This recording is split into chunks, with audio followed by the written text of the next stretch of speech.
Welcome to the Poor Man's Gourmet Kitchen, where we share gourmet recipes at a low-budget wonder. Now check this out. Here I've got a cake pan with about a ½ inch of water. I'm going to use this to soak my wooden skewers. It'll take about 30 minutes for them to absorb that water. Now here I've got some chicken livers, chicken hearts, and also some chicken thighs. Boneless, of course. And you want to clean these up by removing some of the fatty ends. And you don't have to remove all of it. So you want these to remain juicy, and that fat's going to help. Also remove any unwanted bone fragments. Don't want to bite into that. Now all you have to do is carve up your pieces. Now traditional yakitori recipe uses pretty much the whole chicken. And it's really artsy, meaning they take a lot of pride in how they carve their meat. I'm just cutting bite-sized pieces. Something like this should be perfect. But I've noticed a lot of Chinese buffets will take a whole length like this and skew it. So it's up to you. Now you want to clean your liver. Now right here in the center on the backside you can see clearly some pieces to remove. And I generally just cut these in half by removing the center completely.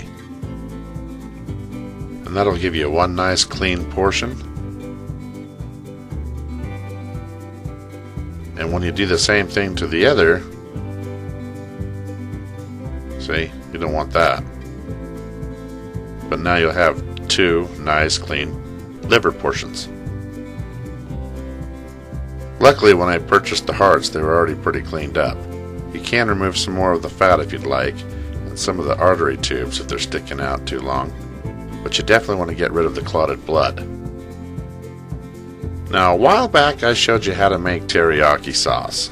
Now believe it or not, for yakitori it's pretty much the same recipe. Mostly the ingredient amounts differ is all. But once this reduces down, this is a great substitute for this yakitori recipe.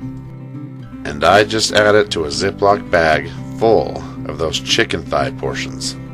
You don't have to use as much sauce this way, because you can spread it out evenly. You want to marinate your chicken for at least a half an hour, but overnight is highly recommended. Now all you have to do is start skewing the hearts.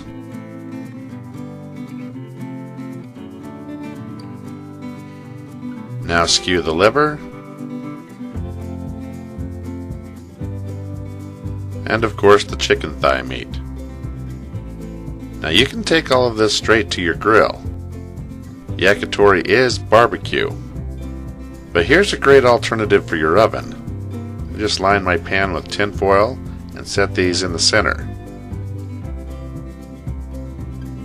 Now in a small bowl I'm going to drop some olive oil, followed by just a capful of liquid smoke.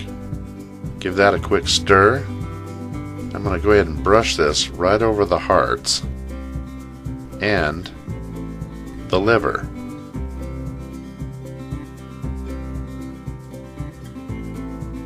Now I'm just going to dust them with a little Himalayan salt.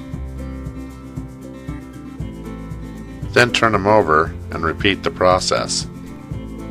You shouldn't have to worry about the chicken thighs because the meat is already marinated. But I do like to dust these with some white pepper as well.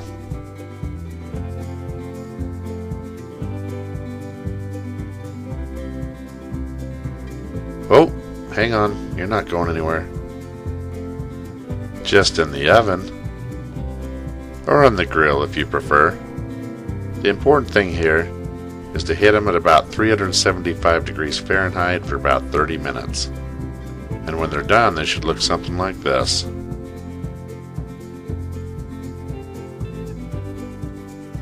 So what do you think? Not too bad, huh? Check out the liver. If you like this video, be sure to give me a thumbs up and subscribe to my channel. And of course the hearts. And there you have it. Yakitori chicken right here in the Poor Man's Gourmet Kitchen. Thank you for watching, and be sure to stop by PoorMansGourmetKitchen.com for more recipes and exact ingredients.